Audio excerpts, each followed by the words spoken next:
Hey everybody, welcome back to my channel. I know I've been gone for a while. I'm a little disappointed because October went by so quick and I didn't get to do the videos that I wanted to do. I wanted to do videos talking about my personal paranormal experiences because I thought it would be a really good thing for spooky season. So today, I think I'm going to do my makeup while I tell you the story on how it started. I got my hands on a couple of the Beetlejuice things.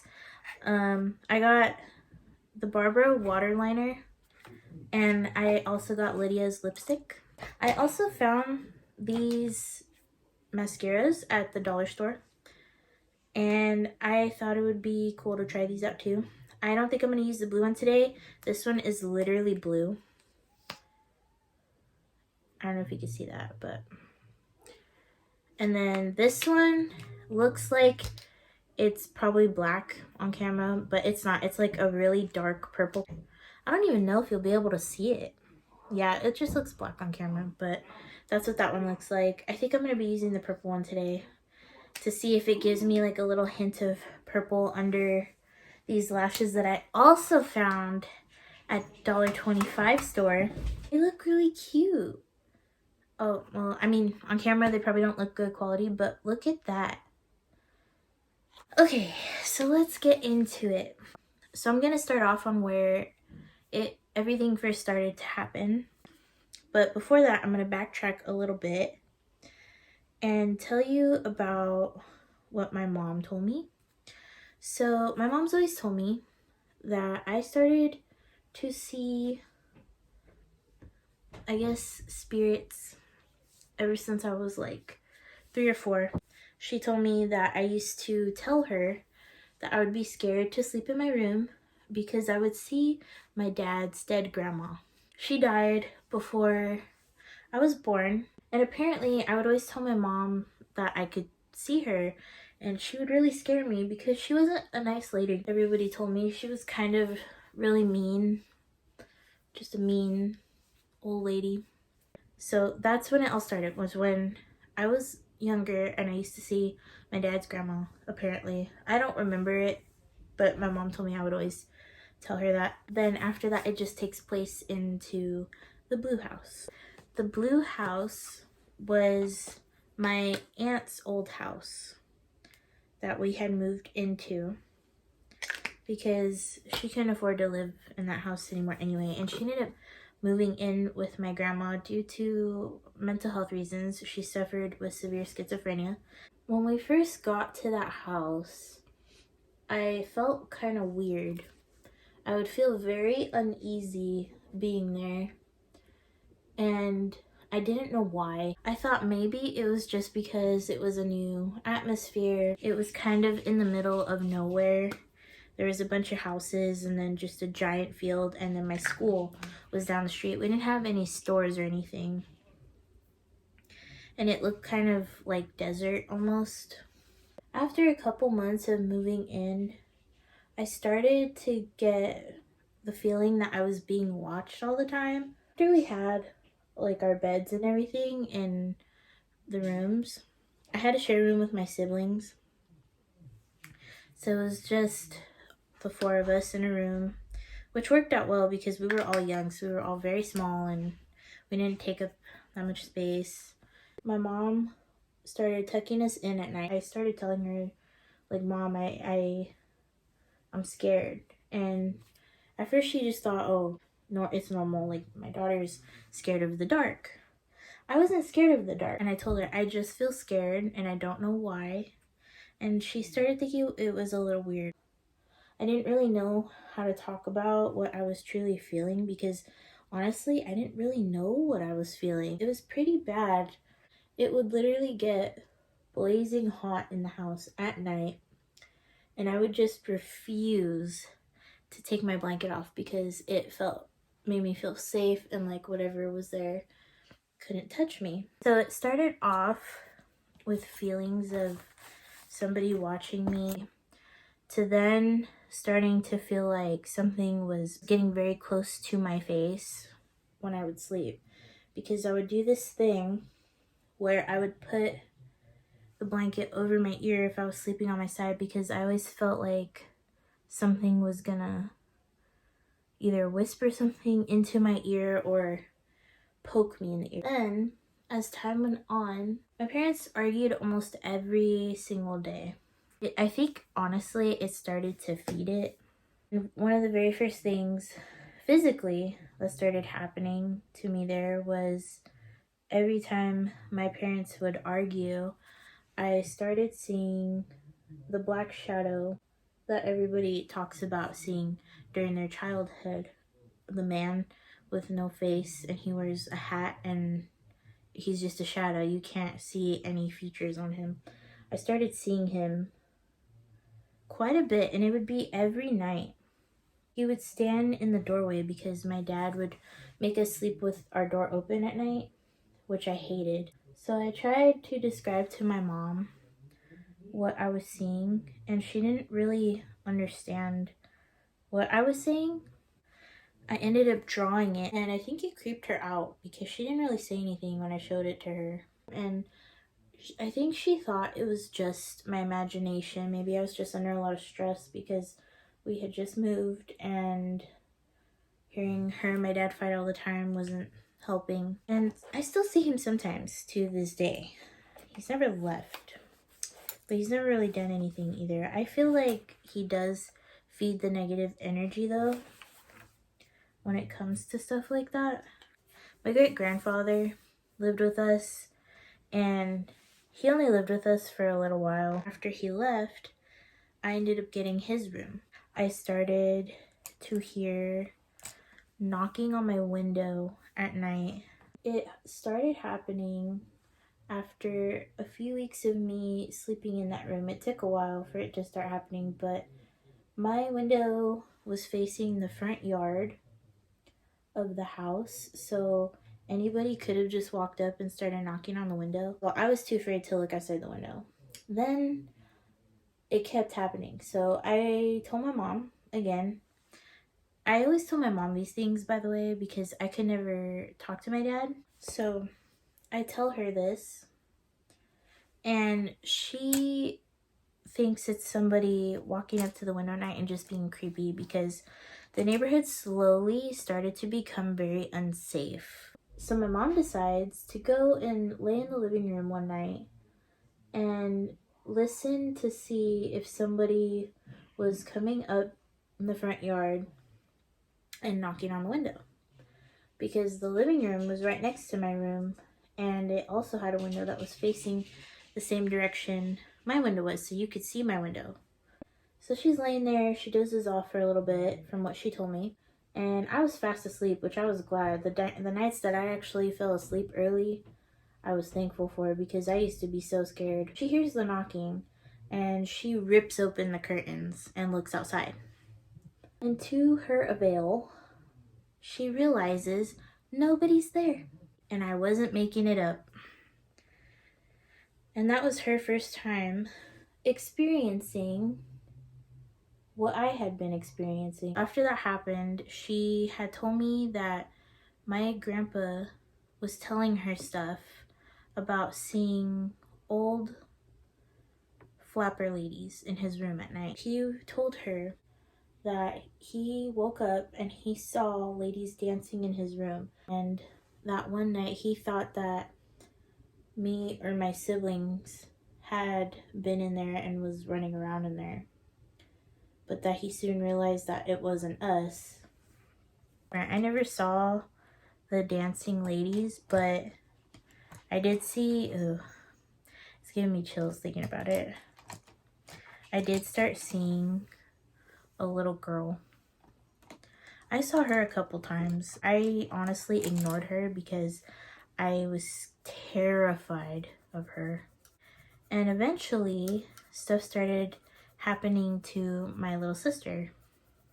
My mom picks me up from school one day and tells me that my sister did something weird while I was at school. My sister wasn't in school yet. She was still like a toddler. She starts asking me if my sister has told me anything about the stuff that I've been experiencing, and I told her no. And I asked her why, and she tells me that she doesn't even know if she wants to tell me because it was really scary. But she heard my little sister playing with someone in our room when me and my brother were both at school, and my youngest brother was still a baby, and he was with my mom in the kitchen. So she goes in to my room where my sister was, and she asks her, "Who are you playing with? Like, who are you talking to? Is that your imaginary friend?" So my sister tells her, well, no, she's real. She's not an imaginary friend. I'm not gonna say the name though, because it's a demonic name and I do not want it coming back. But my mom was like, "Oh, well, what's her name?" And my sister tells her the name. My mom's like, "That's a weird name for an imaginary friend. Like, where'd she get that name from?" So my mom Googled it, and it turned out it was a demon that pretends to be friends with little kids. It comes into the form of a child and it latches on to children. So when my mom told me that, I was very creeped out and I didn't even want to go home after that. And I thought my sister was going to be like possessed or something, but she wasn't. And she told me not to tell my sister about it, so I didn't bring it up. Recently too, me and my mom asked her about it like a few months ago, and she says she has no like recollection of it. So that's what makes it even creepier. She says she vaguely remembers having an imaginary friend, but she says she doesn't remember the name and she doesn't remember that day happening. My mom was worried for me and my siblings. By the way, this is what this looks like. It is so cool. Mind you, this is just the stuff that I remember happening. I know a lot more happened and I just don't remember, but this is all just little things that would happen here and there. My dad starts talking about how maybe I can get a bird one day. And being a little kid, like, you get excited because your parents are talking about allowing you to have a pet, right?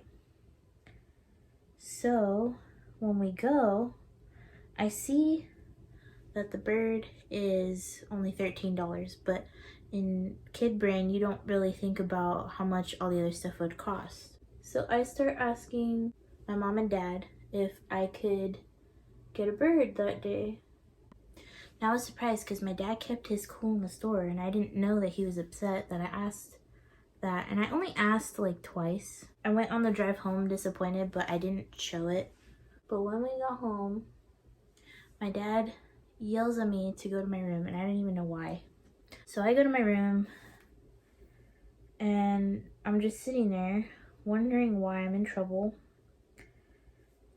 And my dad comes in there about an hour later, starts screaming at me to the top of his lungs about how I am ungrateful, that I don't know how poor we really are, and I shouldn't have been asking for the bird, and that I'm the reason why him and my mom are fighting over money. And I didn't understand why that was such a big deal because I didn't end up getting it anyway. After that day is when stuff started to escalate again. A couple months after that, I ended up getting the bird. I'm sitting there doing my homework one day with my headphones in, listening to some music on a CD player, and all of a sudden, my desk that I was doing my homework on starts shaking rapidly, and my trash can flies across the room. I am just freaking out at this point. I was freaking out because I was like, okay, it's getting physical now. I run out of my room terrified, and I go and tell my mom because she was in the kitchen making dinner. She just tells me to stay out of my room for the rest of the day until after dinner and to just not think about it and it'll go away. That same night, my siblings and I decided to sleep in my room because it was Friday and we were allowed to stay up late on Fridays as long as we were quiet. We're all laying in my room watching TV. We start hearing a knocking on the roof, like just soft little tapping type knocks. So my brother points out the knocking and how it hasn't stopped. And I turn the volume down on the TV so we can hear where it's coming from. And at first it was on the roof above my bed. We turned on the light to see if there was a bug or something that was like flying against the wall trying to get out, but that wasn't the case. We stand up on my bed and we're looking at the roof. The sound started to move. It went from being on the ceiling to tapping on the window to tapping on the door to tapping on the closet. So at that point I'm freaked out, but my siblings are too young to really understand what was going on. And they started thinking it was funny. I always tried to ignore these things and they never went away. They in fact kept getting worse to the point of where every time I slept by myself in that room, I would wake up every night sick for no reason. They were making me sick. Now, I had stopped seeing them, but they were still coming and seeing me because I was getting physically sick almost every single night up until we moved out, and a little bit after that. I just randomly woke up one night and I started just throwing up, and I tried to run to the bathroom to throw up in the bathroom, but it was so sudden and so bad. I threw up in my bed, and as I was running to the bathroom, I threw up in the hallway on the floor, and I fell because I got weak all of a sudden, and I started crying for my mom to come and get me. My mom was freaked out and she just thought, oh, maybe she has the stomach bug, right? And they would take me to the doctor, and the doctors would always tell them, oh, she's fine. She's fine. Maybe she just ate something that upset her stomach. But like every single night, every single night I had an upset stomach. I felt fine before I went to bed every night. I would have a bad dream about those spirits and I would wake up and start vomiting everywhere. It got to the point where my mom started getting annoyed and she started to think I was doing it on purpose. I didn't know she felt that way up until recently when she told me that. My mom and dad used to put their bed in the living room because the AC was better in there and they would sleep in there on hot days. She had told me that she had a dream about an old Victorian lady trying to possess her. As she was being possessed in the dream, I guess she freaked my dad out because my dad woke her up in a panic and was saying that she was screaming in her sleep and it wasn't her voice. I think my dad then started to realize that there was something weird going on, and I think he started to believe it a little bit more, but not entirely. It just wasn't one entire thing that was happening. It was a bunch of just random, small, scary, terrifying occurrences that would happen. I know it sounds a little crazy and a little bit everywhere. Eventually my mom realized that we needed to just get out of that house and away from my father because he was just not that much of a good person. Okay, I'm gonna try this one more time and then I'm giving up until tomorrow. But so I tried finishing the story and my phone kept pausing on its own without me noticing. I thought it was something weird going on, but I'm not entirely sure. So I just reset my phone and it seems like, yeah, it's still recording. So the point of it is, we ended up moving out. My dad stayed there. We still had to visit him on the weekends. I didn't like that because I was still terrified from everything that had happened there before. I was worried about him. I used to be really worried about him because I felt like he was feeding into that negative energy with being angry and having his mental illnesses, and then them sending him like negative energy to keep him angry so they can stay there. But when I would visit there on the weekends, everything seemed fine. I wouldn't sleep in the rooms. The beds weren't in there anyway. I would sleep in the living room because I was too terrified to stay there. And I'm honestly surprised my mom let us stay the night there. I mean, legally she had to, but that's basically the story of the Blue House. I have other stories if you guys would be interested in that. I really hope you guys enjoyed this video. Don't forget to hit that like button and subscribe to my channel if you haven't already. And let me know if you guys would like to hear my other paranormal experiences. I hope to make a couple more spooky videos before October ends, but we'll see. I've just been in a slump lately and I need to get on it. I need to start posting more consistently. Enjoy spooky season while it lasts. Bye.